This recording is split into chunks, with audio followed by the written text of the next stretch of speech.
প্রতিদিন প্রায় ৩ লাখ যাত্রী বহন করা মেট্রো রেলের টিকিটে ভ্যাট বসানোর সিদ্ধান্ত ভুল বললেন খোদ সড়ক পরিবহন মন্ত্রী। হঠাৎ করে এখানে 15% ভ্যাটের ঘোষণা দিল। এনবিআর এর এই সিদ্ধান্ত, this is not right, this is wrong decision. প্রধানমন্ত্রী পুনর্বিবেচনার ব্যাপারে আশ্বাস দিয়েছেন। দেখছিলেন প্রধান শিরোনাম। রাত 11টার সময় সঙ্গে আছি আমি খান তাজদিন হাসান। এছাড়া খেলার খবর জানাতে থাকবেন। ধন্যবাদ তাজদিন। বিশ্বের নানা প্রান্তের খেলাধুলার খবর জানিয়ে দেব আমি এস এম ইকবাল। এবার অন্যান্য শীর্ষ সংবাদ। চিকিৎসার জন্য ভারত গিয়ে গায়েব ঝিনাইদহ 4 আসনের এমপি আনার। 3 দিন ধরে পরিবারের সঙ্গে যোগাযোগ বিচ্ছিন্ন। ভারতীয় পুলিশের সঙ্গে কাজ করছে গোয়েন্দা বিভাগ।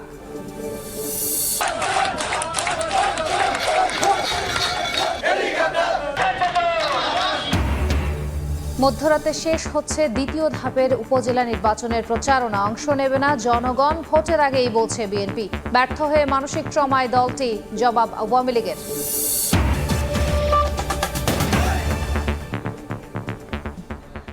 মেট্রো রেলের টিকিটে ভ্যাট সংযুক্ত করার এনবিআর এর সিদ্ধান্তের কড়া সমালোচনা করলেন সড়ক পরিবহন ও সেতুমন্ত্রী ওবায়দুল কাদের। সকালে রাজধানীর একটি হোটেলে মেট্রো রেলের ব্র্যান্ডিং সংক্রান্ত একটি সেমিনারে মন্ত্রী বলেন, ভ্যাট বসিয়ে ভাড়া বৃদ্ধির এমন সিদ্ধান্ত যাতে বাস্তবায়িত না হয় সেজন্য প্রধানমন্ত্রীকে অবহিত করা হয়েছে। যানজটের এই নগরে স্বপ্নবাহন মেট্রো রেল। সেই মুহূর্তে প্রতিদিন প্রায় 3 লাখ যাত্রী ব্যবহার করছেন এই উড়াল রেলপথ। গত বছর থেকে পুরোদমে মতিঝিল পর্যন্ত সেবা দিচ্ছে মেট্রো। সেই সেবার উপর 28 ডিসেম্বর 2022 থেকে 30 জুন 2024 পর্যন্ত মূসক অব্যাহতি দেওয়া হয়েছিল। মেয়াদ শেষে তা আবারও অব্যাহতি দেওয়ার ক্ষেত্রে এনবিআর আপত্তি জানিয়েছে। সেই হিসাবে এনবিআর এর সিদ্ধান্ত হলো আসছে 1 জুলাই থেকে 15% ভ্যাট আরোপ করা হবে মেট্রো ভাড়ায়। রোববার রাজধানীর একটি হোটেলে মেট্রো রেলের ব্র্যান্ডিং বিষয়ক সেমিনারের আয়োজন করে মেট্রো কর্তৃপক্ষ ডিএমটিসিএল। এতে অংশ নিয়ে সড়ক পরিবহন সেতুমন্ত্রী বলেন, এনবিআর এর এই সিদ্ধান্ত বাস্তবায়িত হলে জনপ্রিয় এই বাহন জনপ্রিয়তা হারাবে। হঠাৎ করে এখানে 15% ভ্যাটের ঘোষণা দিল। ভারতে কি সেটা আছে? ভারতে কোনো ভ্যাট নেই, তাহলে আমরা কেন করব? প্রধানমন্ত্রী পুনর্বিবেচনার ব্যাপারে আশ্বাস দিয়েছেন। তার মতে মেট্রো যাত্রীরা যত্নবান নন, শৃঙ্খলা মেনে এই সেবা নিতে নগরবাসীর প্রতি আহ্বান জানান মন্ত্রী। সকলকে বলবো, যারা ইউজার তারা যেন আমাদের এই মূল্যবান সম্পদ ব্যবহার করতে শেখেন। রূপকল্প 2041 অনুযায়ী উন্নত বিশ্বের কাতারে সামিল হতে আইএমএফ এর শর্ত মেনে মেট্রোতে ভ্যাট সংযুক্তির যুক্তি দেখিয়েছে এনবিআর। এখানে আমি দেখছি। হাতিকুর রহমান তামাল, সময় সংবাদ, ঢাকা। অন্য প্রসঙ্গ, কিরগিজস্তানে বিদেশি শিক্ষার্থীদের ওপর স্থানীয়দের হামলার একদিন পর ধীরে ধীরে স্বাভাবিক হচ্ছে পরিস্থিতি। এখনও আতঙ্ক না কাটায় ভয় নিয়ে বাইরে বের হচ্ছেন আন্তর্জাতিক শিক্ষার্থীরা। নতুন করে সহিংসতা ছড়িয়ে পড়া ঠেকাতে ক্যাম্পাসে মোতায়েন রয়েছে পুলিশ ও সেনাবাহিনী। তবে আবার হামলার ভয়ে দেশটি ছাড়তে নিজেরাই চার্টার্ড ফ্লাইটের ব্যবস্থা করেছেন বাংলাদেশি কিছু শিক্ষার্থী। রাজধানী বিশকেকে মেডিকেল পড়ুয়া বিদেশি শিক্ষার্থীদের ওপর স্থানীয়দের হামলার একদিন পর প্রাণ ফিরতে শুরু করেছে ক্যাম্পাসগুলোতে। তবে এখনও শঙ্কা নিয়ে ঘর থেকে বাইরে বের হচ্ছেন শিক্ষার্থীরা। গত 2-3 তুলনায় আজকের পরিস্থিতি অনেক ভালো এবং আমি নিজে বাইরে গিয়েছিলাম, রাস্তাঘাট সবকিছু ঠিক আছে। এদেশের সরকার পরিস্থিতি কন্ট্রোলে আনতে সক্ষম হয়েছে। রাত 12টা থেকে এখন পর্যন্ত কোথাও কোনো বাঙালি, পাকিস্তানি, ইন্ডিয়ান হামলার শিকার হয়নি। ইভেন্ট রাস্তায় প্রচুর পরিমাণে পুলিশ, সেনাবাহিনী সতর্ক অবস্থায় আছে। বর্তমান পরিস্থিতি বলা হচ্ছে আগের থেকে অনেকটাই স্বাভাবিক। কালকে রাত থেকে কোনো ধরনের কোনো সংঘর্ষ বা মারামারি খবর এখন পর্যন্ত পাওয়া যায়নি। পরিস্থিতি শান্ত হয়ে এলেও এরই মধ্যে 1.5 শতাধিক শিক্ষার্থীকে দেশে ফেরত নিয়েছে পাকিস্তান। বাংলাদেশি কয়েক শিক্ষার্থী জানিয়েছেন তারা নিজ দায়িত্বে দেশে ফেরার চেষ্টা করছেন। আমাদের পরীক্ষা যেহেতু শেষ হবে এই সময়ে, তো আমরা তখন ব্যাক করব দেশে। এই জন্য আগে চার্টার ফ্লাইট করা ছিল, তো এখন হচ্ছে যে সেই চার্টার ফ্লাইটের টাইমটা আমরা আগায় নিয়ে আসতেছি। কোনো স্টুডেন্ট যদি মনে করে যে তার বাংলাদেশ যাওয়াটা খুব জরুরি হয়ে গেছে, টিচাররা এখানে অনেক হেল্পফুল। তারা নিজ দায়িত্বে নিজের গাড়িতে করে এয়ারপোর্টে স্টুডেন্টদেরকে পৌঁছে দিচ্ছে। বিদেশি শিক্ষার্থীদের ওপর স্থানীয়দের নৃশংস হামলার পর নড়েচড়ে বসেছে কিরগিজ সরকার। হামলার তীব্র নিন্দা জানিয়ে এক বিবৃতিতে দেশটির মন্ত্রিসভার পক্ষ থেকে জানানো হয়েছে, মূলত সামাজিক যোগাযোগ মাধ্যমে ভুয়া তথ্য প্রচারের কারণেই সহিংসতা ছড়িয়ে পড়ে। এর সঙ্গে জড়িতদের আইনের আওতায় আনা হবে। ভারতে চিকিৎসা করতে গিয়ে গায়েব ঝিনাইদহ ৪ আসনের সংসদ সদস্য আনোয়ারুল আজিম আনার। ৩ দিন পরও খোঁজ না পেয়ে ডিবি কার্যালয়ে আসেন তার মেয়ে। পরিবারের সদস্যদের সঙ্গে সাক্ষাতের পর গোয়েন্দা প্রধান জানিয়েছেন বিষয়টি গুরুত্বের সঙ্গে তদন্ত করা হচ্ছে। যোগাযোগ করা হচ্ছে ভারতের পুলিশের সঙ্গেও। চিকিৎসার জন্য গত ১১ মে চুয়াডাঙ্গার দর্শনা স্থলবন্দর দিয়ে ভ্যানে করে এভাবেই ভারতে যান ঝিনাইদহ ৪ আসনের সংসদ সদস্য আনোয়ারুল আজিম আনার। ১২ মে কলকাতায় থাকেন এক পরিচিতের বাড়িতে। ১৩ তারিখ বাসা থেকে বের হওয়ার পর আর খোঁজ মেলেনি তার। পরে হোয়াটসঅ্যাপে যোগাযোগ হলেও ফোনে কারো সঙ্গে কথা হয়নি এই সংসদ সদস্যের। এমন পরিস্থিতিতে বাবার খোঁজ পেতে রোববার ঢাকা মেট্রোপলিটন পুলিশের গোয়েন্দা পুলিশ কার্যালয়ে আসেন আনোয়ারুল আজিম আনারের মেয়ে। তিনি জানান বাবার ফোন কখনো খোলা কখনো বন্ধ পাওয়া যাচ্ছে। ৩ দিন যাবত আমার বাবার ফোনে আমি পাচ্ছি না। যখন আমি পাচ্ছি না মাঝে মাঝে খোলা পাই, মাঝে মাঝে বন্ধ পাচ্ছি। আজিম কোনো ব্ল্যাকমেইলের শিকার হয়েছেন কিনা তা খতিয়ে দেখা হচ্ছে বলে জানিয়েছেন ডিবি প্রধান। ওনার টেলিফোন থেকে যে হোয়াটসঅ্যাপে যে মেসেজগুলি আসতেছে যে আমি এখন দিল্লিতে আছি, এই আমার সাথে মুখের দেখা হবে, এইরকম মেসেজগুলিও তার পরিবার কিন্তু এটা বিশ্বাস করছে না। কারণটা কি? ওনার টেলিফোন মানে মাঝে মাঝে খুলে মাঝে মাঝে বন্ধ হচ্ছে, বা ইন্ডিয়ান নাম্বারটাও বন্ধ হচ্ছে খুলছে। কারা করছে, কি কোনো ব্ল্যাকমেলের শিকার হয়েছে কিনা সব কিছু এসে আমরা ইন্ডিয়ান পুলিশের সাথে যোগাযোগ করে আমরা এটা বের করার চেষ্টা করছি। এদিকে সংসদ সদস্য গায়েব হওয়ার ঘটনায় উদ্বিগ্ন হওয়ার কিছু নেই জানিয়ে স্বরাষ্ট্রমন্ত্রী বলেছেন তাকে খুঁজে পেতে দুই দেশের আইনশৃঙ্খলা বাহিনী কাজ করছে। আমরা খেয়াল রাখছি, ইন্ডিয়ান অথরিটিকে জানানো হয়েছে, উদ্বিগ্ন হওয়ার কোনো কারণ নেই।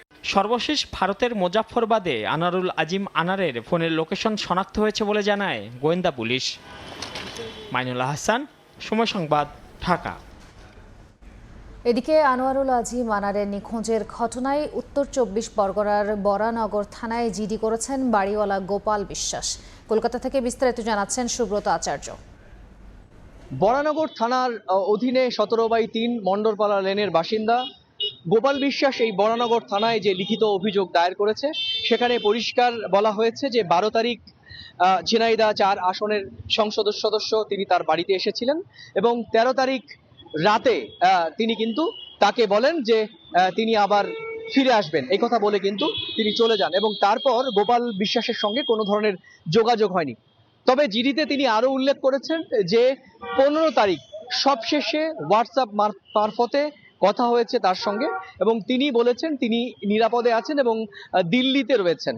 সবশেষ যখন ৩ দিনেও তার মোবাইলে আবার ফোন করে সংযোগ স্থাপন করা সম্ভব হয়নি, তখন কিন্তু এই উত্তর ২৪ পরগনার ব্যারাকপুর পুলিশ কমিশনারেটের অন্তর্গত এই বরানগর থানায় লিখিত অভিযোগ করতে বাধ্য হন এই গোপাল বিশ্বাস। তবে সব শেষ খবর যেটি জানা গেছে, এখানে যিনি গোটা বিষয়টি তদন্ত করছেন, তদন্ত প্রক্রিয়া শুরু হয়েছে। তার যে মোবাইল ট্র্যাক অর্থাৎ মোবাইলের লোকেশন ধরে তিনি কোথায় গিয়েছিলেন, কোন অবস্থায় কোন কোন জেলাতে তার মোবাইল ঘুরে বেড়াচ্ছে, সেই সমস্ত মোবাইলের যে নেটওয়ার্ক সেইটার সূত্র ধরেই কিন্তু এই সাংসদকে অথবা নিখোঁজ হওয়া সাংসদের খোঁজে কিন্তু বরানগর থানার পুলিশ তৎপর ভূমিকা পালন করছে। অন্ততপক্ষে পুলিশ সূত্রে এমনটাই নিশ্চিত করা হচ্ছে। উত্তর ২৪ পরগনার বরানগর থেকে সুব্রত আচার্য, সময় সংবাদ। মধ্যরাতে শেষ হচ্ছে উপজেলা পরিষদের দ্বিতীয় ধাপের নির্বাচনী প্রচারণা। শেষ মুহূর্তে দম ফেলার ফুরসত নেই প্রার্থীদের।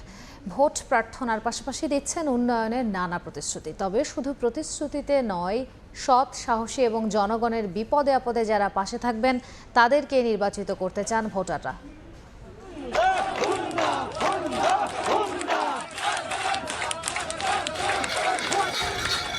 অভিনব কায়দায় প্রচার প্রচারণা আর পাল্টাপাল্টি অভিযোগে জমজমাট ষষ্ঠ উপজেলা পরিষদ নির্বাচনের মাঠ।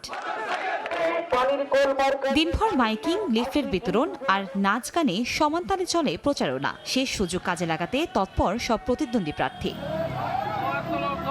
গরম উপেক্ষা করে রোববার সকাল থেকেই অলিগলি চষে বেড়ান প্রার্থীরা। ভোটারের দ্বারে দ্বারে প্রতিশ্রুতির ফুলঝুরি নিয়ে মন জয়ে ব্যস্ত তারা। আধুনিক, ডিজিটাল এবং যুগ উপযোগী কাহারোল উপজেলা বিনির্মাণে আমি কাজ করে যাব নিরলস। জয়ের ব্যাপারে শতভাগ আশাবাদী। এই উপজেলার যেহেতু 80 থেকে 85% খেটে খাওয়া মানুষ, তাদেরই প্রার্থী আমি। শেষ মুহূর্তের প্রচারণায় ব্যস্ত সময় পার করেন লক্ষ্মীপুরের রামগঞ্জ উপজেলা পরিষদের প্রার্থীরাও। গণসংযোগ ও উঠান বৈঠক করেন আনারস প্রতীকের চেয়ারম্যান প্রার্থী মোহাম্মদ ইমতিয়াজ আরাফাত। জয়ের ব্যাপারে আশাবাদী তিনি। সকলে জনগণের কাছে যাচ্ছি, তাদের দোয়া সমর্থন ভালোবাসা নিয়ে আমি ভোট করতেছি। আর আমি ভোটের মাঠে আলহামদুলিল্লাহ খুব ভালো অবস্থায় আছি। যদিও ভোটাররা বলছেন 5 বছরের জন্য বেছে নেওয়া হবে যোগ্য প্রার্থীকেই। গতিশীল এই বিশ্বের সাথে তাল মিলিয়ে আমাদের চলতে হলে মেধাবী এবং শিক্ষিত প্রজন্মের নেতৃত্ব আমাদের মধ্যে তৈরি করতে হবে। কোনো বিশৃঙ্খলা না হয়ে ভোট যেন সুন্দরভাবে সমাপ্তি হয়। অন্যদিকে দ্বিতীয় ধাপের নির্বাচনও সুষ্ঠু ও নিরপেক্ষ রাখতে কঠোর অবস্থানে রয়েছে আইন শৃঙ্খলা বাহিনী। কোথাও যদি আইনের কোনো ব্যত্যয় ঘটে সেই জায়গাটা আমি হস্তক্ষেপ করব। আমি আশ্বস্ত করছি আপনারা ভয় ভীতি থেকে ভীত হবেন না। 21 মে ষষ্ঠ উপজেলা পরিষদ নির্বাচনের দ্বিতীয় ধাপে ভোট গ্রহণ হবে 157 উপজেলায়। বিএনপি জামায়াতের ষড়যন্ত্রের বিষ দাঁত ভেঙে দিয়ে প্রধানমন্ত্রীর নেতৃত্বে উন্নত দেশ গড়তে হবে বলে জানিয়েছেন আওয়ামী লীগের কেন্দ্রীয় নেতারা। তেজগাঁওয়ে ঢাকা জেলা আওয়ামী লীগ আয়োজিত শেখ হাসিনার 44তম স্বদেশ প্রত্যাবর্তন দিবস উপলক্ষে আলোচনা সভায় তারা বলেন, স্বদেশ প্রত্যাবর্তনের মধ্য দিয়ে নতুন করে স্বপ্ন দেখা শুরু হয়েছিল। এখনও প্রধানমন্ত্রী ও বাংলাদেশের বিরুদ্ধে ষড়যন্ত্র চলছে। ঐক্যবদ্ধ হয়ে সবাইকে কাজ করার আহ্বান জানান আওয়ামী লীগ নেতারা।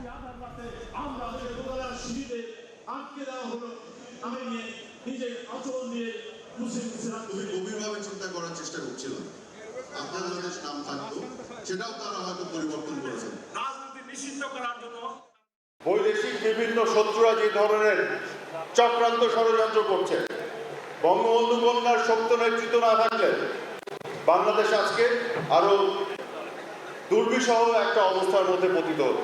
ষড়যন্ত্র করছে বিএনপি জামাত, একের পর এক ষড়যন্ত্র বাংলাদেশে চলছে। এরা গণতন্ত্রের শত্রু, এরা দেশের শত্রু, এরা গণমানুষের শত্রু। এরা নির্বাচনে বিশ্বাস করে না, গণতন্ত্রে এরা বিশ্বাস করে না। তারা নির্বাচন মানে ক্ষমতায় তাদের আসতে হবে, ক্ষমতা দখল করতে দেয়, এই বাসনে নির্বাচনে অংশগ্রহণ করতে চায়। ষড়যন্ত্রগুলি কিন্তু শেষ হয় নাই। আমাদের বিরুদ্ধে, জননেত্রী শেখ হাসিনার বিরুদ্ধে, বাংলাদেশের বিরুদ্ধে অনেক ষড়যন্ত্র হচ্ছে।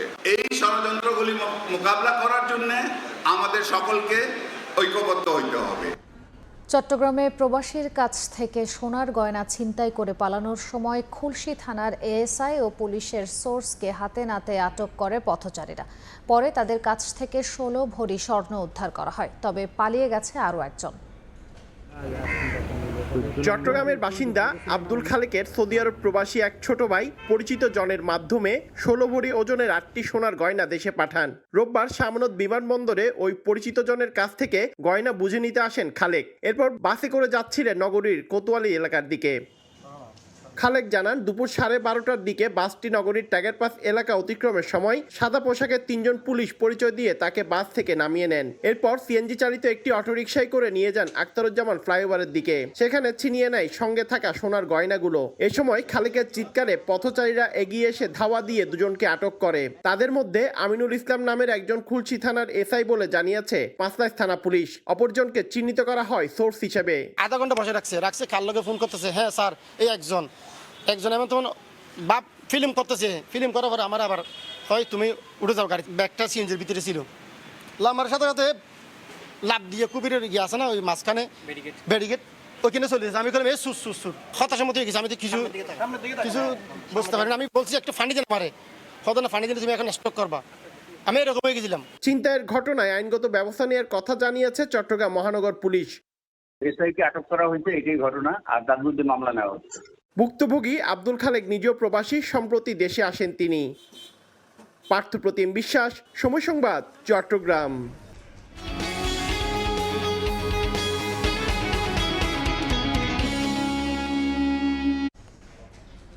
আজ মধ্যরাত থেকে শুরু হচ্ছে সাগরে মাছ ধরায় 65 দিনের নিষেধাজ্ঞা। এতে কর্মহীন হয়ে পড়বেন জেলেরা। জাটকা সংরক্ষণে মার্চ এপ্রিল 2 মাসের নিষেধাজ্ঞা শেষ হতে না হতেই আবারও মাছ ধরা বন্ধের খবর যেন জেলেদের জন্য মরার ওপর খাঁড়ার ঘা। তাদের আশঙ্কা, এই সুযোগে দেশের জল সীমায় ঢুকে মাছ শিকার করবে প্রতিবেশী দেশের জেলেরা। 20 মে থেকে 23 জুলাই পর্যন্ত বঙ্গোপসাগরে সব ধরনের মাছ ধরা বন্ধ থাকবে। এতে কর্মহীন হয়ে পড়বেন উপকূলের কয়েক লাখ জেলে। তারা বলছেন জাটকা সংরক্ষণের জন্য মার্চ এপ্রিল 2 মাস দেশের 6টি অভয় আশ্রমে মাছ ধরার উপর নিষেধাজ্ঞা শেষ হলো মাত্র 20 দিন আগে। এরপর নদী ও সাগরে নামলেও আশানুরূপ মাছের দেখা পাননি জেলেরা। নতুন করে আবারও 65 দিনের নিষেধাজ্ঞার কবলে পড়ে তারা আবারও বেকার হয়ে পড়ছেন। লক্ষ লক্ষ টাকা দেনা ফানা হয়ে যায়, সমিতির কাছ থেকে ঋণ নিয়ে আমরা সংসার চালাইতে খাইতে হয়। এই আয়ের উৎসটা যদি এই 65 দিনের অভিযানে বন্ধ হয়ে যায় তাহলে আমাদেরও আয় বন্ধ হয়ে যাবে। আমাদের ফলাইন নিয়ে খাইতে আমরা চলতে খুবই আমার কষ্ট।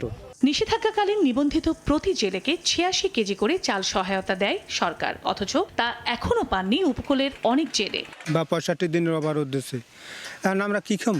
আমরা গভীর সাগরে জাল পাই কিন্তু আমরা চাল পাই না। অবরোধের আগেও পাই না, অবরোধের মধ্যেও পাই না। তবে শিগগিরই চাল বিতরণ শুরু হবে বলে জানায় মৎস্য বিভাগ ও জেলা প্রশাসন। 65 দিনের জন্য জেলে পরিবার প্রতি 86 কেজি চাল প্রদান করা হবে। ভাতের যে চাহিদাটা, পরিবারের খাবারের চাহিদাটা পূরণ হবে। যত দ্রুত সময়ের মধ্যে আমরা যেন এই পরিবারের কাছে ভিজিএফের চালগুলো আমরা যেন পৌঁছে দিতে পারি, সেজন্য সংশ্লিষ্ট ইউপি চেয়ারম্যানগণ ওনাদেরকে আমরা বলেছি।